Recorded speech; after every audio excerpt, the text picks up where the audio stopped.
We're going to ask you the same questions that we asked our first applicant. Yes, ma'am. As I told him, we have questions that we have of our own, and I also have questions that I have taken from the interviews that Sarah and attended their interviews, and I thought they had some good ones, so I might have reworded them a little bit, but they had some good ones, so I thought they did. So that's where we got our questions from. The first one is, what would you consider as your major weakness as a police officer? Probably impatient. When I want stuff done, I want it done quick, which don't always happen. Some things have to take time to change. Probably my second one was as when things are not going as quick as I want or being done as I want, I want to try to take ownership. I want to try to take it and run with it. And, that as a supervisor, you can't do that. You have to, delegate and have whoever's responsible for certain tasks take care of those tasks. Number two, what has been your biggest mistake as a police officer? I can't really think of any major mistakes. I've had a great career. I've been blessed. I've got to work around with a lot of different departments. I guess the only thing I can think of is maybe not finishing my college degree soon enough. Number three, on 1 to 10, what grade would you give yourself on communication with your other officers? 10. Number 4, how are you at coordinating functions with other law enforcement departments such as traffic stops, search warrants, etc., working with other departments such as Sarah and Chatham if they, have something going on? I think I'm great at it. I've actually had the opportunity to do that very thing with several departments. One of the latest ones was a major homicide they had in Washington County, not this past Christmas, but Christmas before, where the store clerk got robbed and killed like 3 days before Christmas. Sheriff Stringer called me up. We started working within about 4 hours. We went from a whodunit to the suspects in custody and enough evidence to prosecute. Number 5, why do you think you're the most qualified person for this job? I believe, based on my experiences I've had, with working for a small city like Mount Vernon and understanding the small town politics and how small town people like to be treated, all the way to my experiences with Mobile City Police Department and the training I've had with them. I've gone through 2 police academies. Mobile Police Department, when you go to work for them, they require you to go through theirs. From the experiences I've had with the Sheriff's Department, I've worked in just about every division that we have, from narcotics to homicide, the FBI Violent Crime Task Force, criminal investigation. I've done just about every angle of our department, of the Sheriff's Department, which is what I believe a chief would need. It kind of makes you well-rounded and able to handle in just about every situation. Number 6, when identifying weaknesses of your officers, what would be your plan in improving? And when you identify a weakness in the officer, such as laziness or just, you may have an officer that just likes to patrol and that's all he wants to do, or vice versa. One may just want to give tickets or, whatever.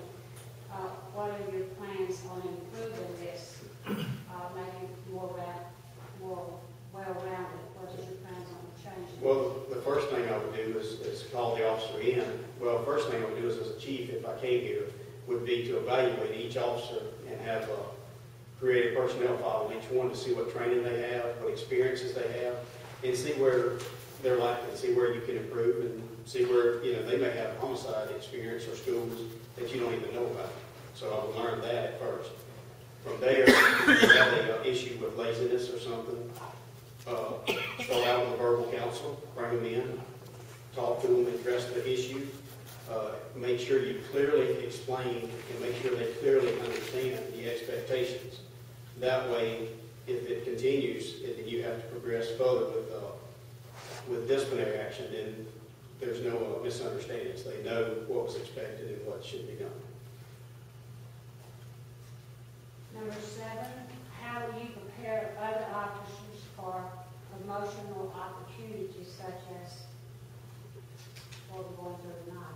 Well, one thing that I would do if given a chance as chief of police would be to meet with each individual officer and see what their expectations are in their career, where they want to go. Some officers in their career don't want to go no higher than a corporal, sergeant, patrolman, whatever. See what their expectations are and see where you can help them grow. And then once you've learned through their personnel file, the trainings they have, the experience they have, and their expectations, then you can start building them as far as sending them to specialized schools, supervisory schools, leadership schools, and hopefully help progress them from that point. Number 8, what are your plans on boosting morale, equal treatment, and update training? I think we kind of touched on update training, but boosting the morale in our police department and equal treatment. One thing that you do with boosting morale is raise the standards a little bit. Require sharp dress uniforms, clean, polished uniforms. In doing so, officers are going to start getting compliments. They're going to start getting proud of what they're seeing. Make them take a little better care of their equipment. Keep cars clean. If there's damages on the cars, let's try to keep that repaired and fixed and to a minimum. And have sharp uniforms, sharp cars. You can also, a good chief, in my opinion, will not only discipline his employees, but he'll also compliment and reward his employees whenever it's needed, which is maybe Officer of the Month, create an Officer of the Month program, or Officer of the Year program, and it goes a long way whenever you've done good to be recognized. Number 10, if someone isn't pulling their weight in the department, what are your plans on, as chief, what are your plans on correcting this? Similar to this, with like laziness or something, once you've met with them and you've clearly explained the expectations of them, and they clearly understand, the first step would be to have a verbal counsel, and you can take that and let it escalate.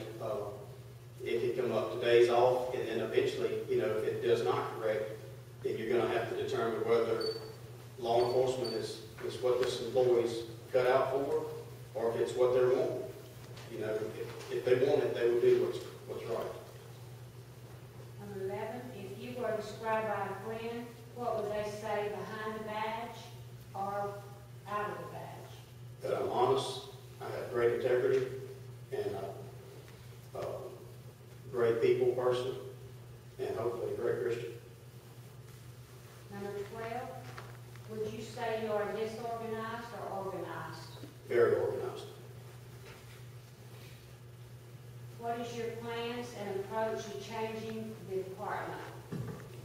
Well, first I would begin with public perception of the department. Start changing things and hopefully redirecting the public's opinion of our department by becoming involved in the community.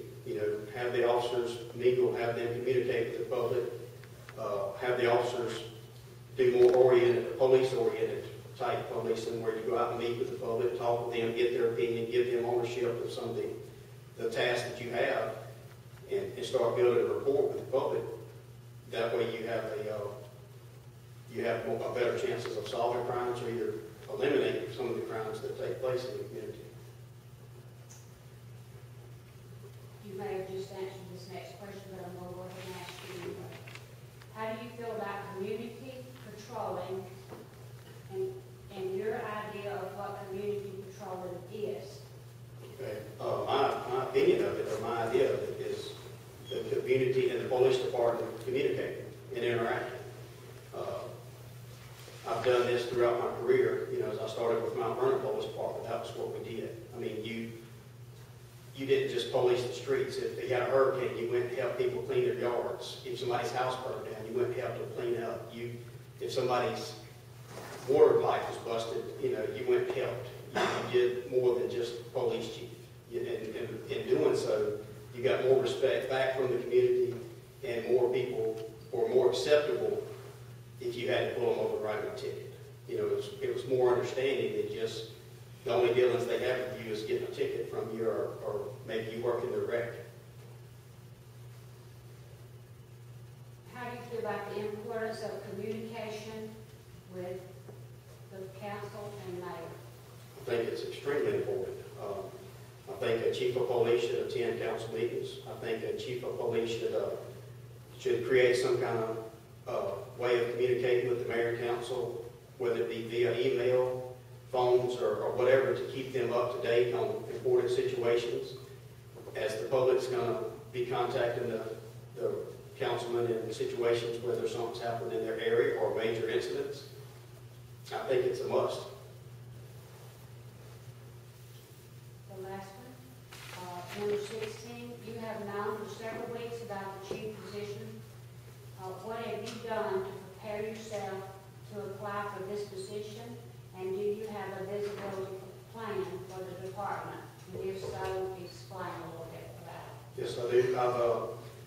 I've done everything from reviewing statistics from the community, trying to determine any crime statistics. I've come to the community, rode around looking for problem areas, any drug areas, hot spots. I've researched a bunch of information through the Sheriff's Department, trying to gather more information and better ways to become a chief, whether it's through intelligent-led policing, which the Sheriff's Department has recently started. It's a situation where you can pull up maps, and that they'll actually can print out the data from how many calls Citronelle Police Department receives in a month. They can actually print a map out and show you where each one of these crimes occurred, which allows you to find hot spots or find where there's trouble areas. You may have a set of burglaries that start occurring out off 6th Street, and then move to 5th Street, then maybe to Pine Road, then to Lont Road, and you can track and see where the next crime may take place and beef up your patrol in those areas.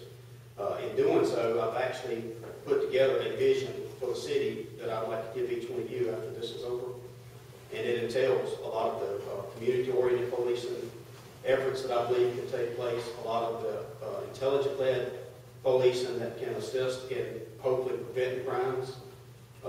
Just gives a brief summary of what I would do if given the opportunity as the chief of police.